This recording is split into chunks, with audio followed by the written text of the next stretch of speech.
While at St. Francis, Matthew also went to London to assist the Surrey Heath Youth Council organize events leading up to the Olympics. He interned for 2 summers at UBS, a financial giant, and participated in 2 Model United Nations conferences with other students from St. Francis. Matthew was also a member of the track and field team for 2 years. All of this while accruing a perfect 4.0 grade point.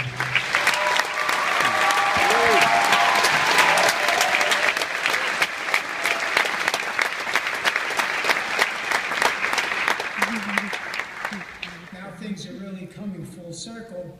His first internship at Ladders for Leaders was with Gartner, Inc., an information technology and research advisory company. He now plans to join that company full-time as a consultant with their state and local government practice. So without further ado, ladies and gentlemen, welcome to Delfino.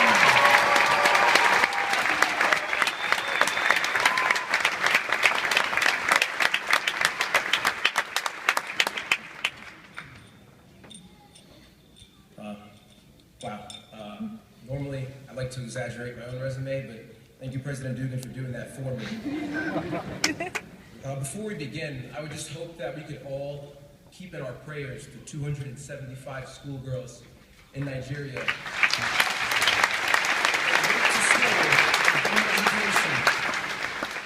and unfortunately didn't turn home. I know that it's every parent's worst nightmare to send their child to school and for them not to come home, so let's keep them in our prayers. Members of the Board of Trustees, President Dugan, distinguished guests, faculty, staff, fellow graduates, welcome. I'd like to first begin by thanking some people that are very special to me. Dr. Frank Macchiarola, of course, as has been noted, that he passed away 2 years ago, but his presence and his service is still felt today. And his wife Mary is here, so I just wanted to say thank you for your scholarship and for your charity and for your service. Thank you.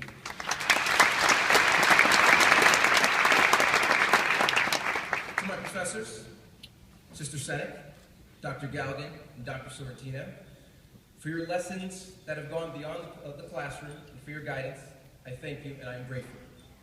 More importantly, to my family, my stepmother, Sarah, my 4 brothers, sister, and my uncle. You were never reluctant to give your time, your money, or your words to me, and I'm grateful and I love you. To my father, I owe you so much. I felt every bit of your sacrifice throughout the years. You have given me lessons that I could not learn in the classroom and strength that could not be gained in the gym. I love you.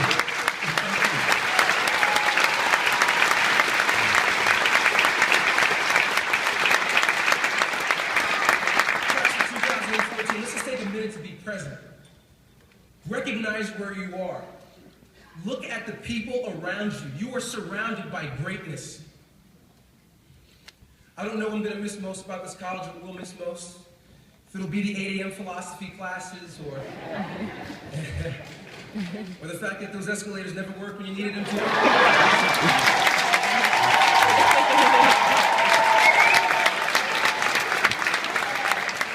We're going to miss it. You know, what world are we walking into, though? We live in a world riddled with speculation, skepticism, and governed by appearances. Our politics is filled with pessimism and attempts to deeply divide all of us. Our markets are reflective of a people whose interest lies solely in what they can acquire. A normal standardized education now includes immense specialization and technical training. In fact, the notion of a technical degree is so commonplace that coming to a small liberal arts commuter college like St. Francis is now breaking the norms of our society. But what a great choice we've made.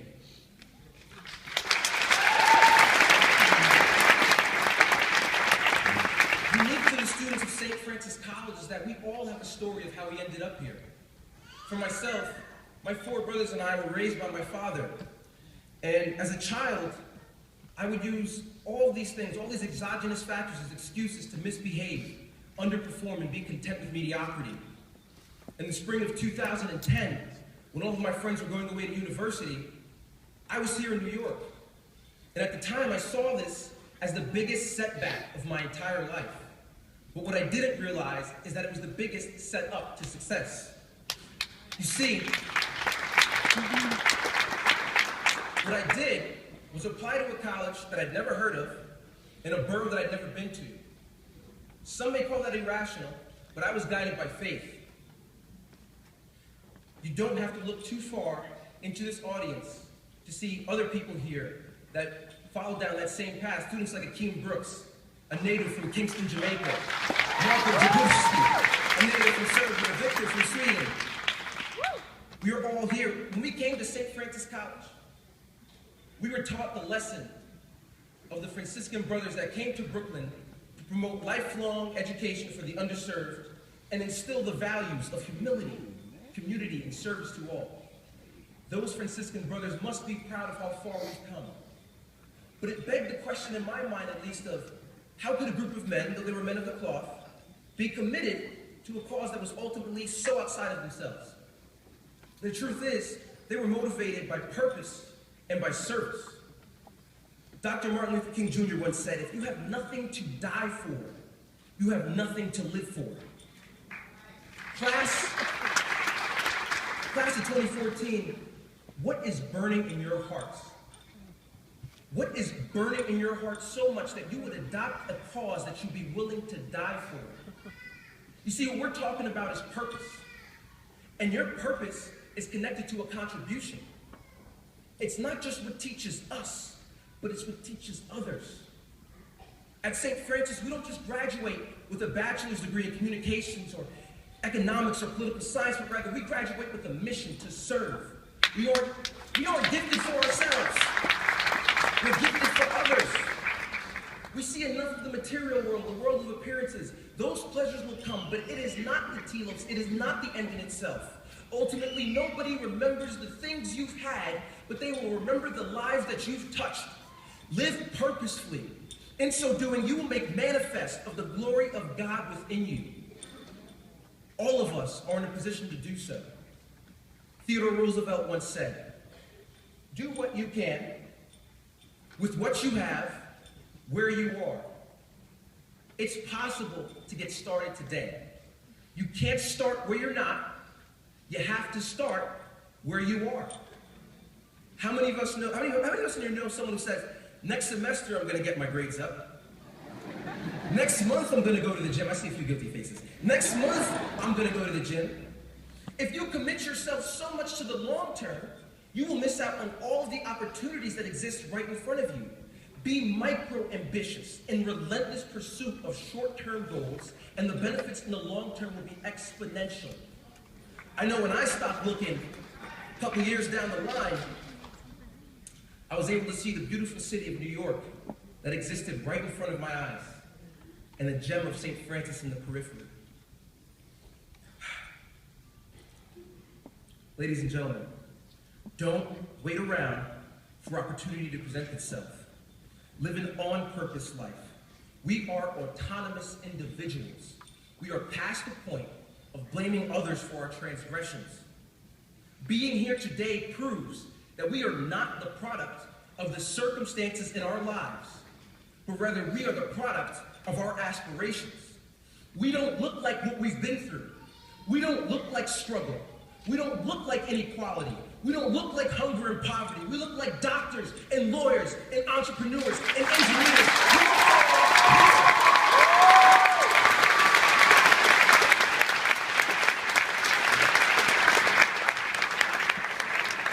Class of 2014, remember the general lessons of this college.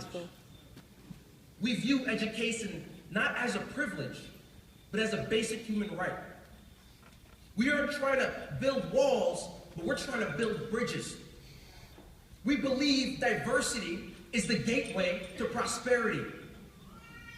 Remember today, class of 2014, it is the commencement, it is the end, not the beginning.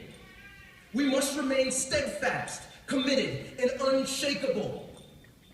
Take all of the skills, the strength, the confidence that you've gained from this college to embrace your own futures, define your own success, and turn your ambitions into reality. Class of 2014, live for a cause that you'd be willing to die for. Continue to walk by faith. It is our time. It is our time. It is our time. It is our time. Thank you all. God bless you.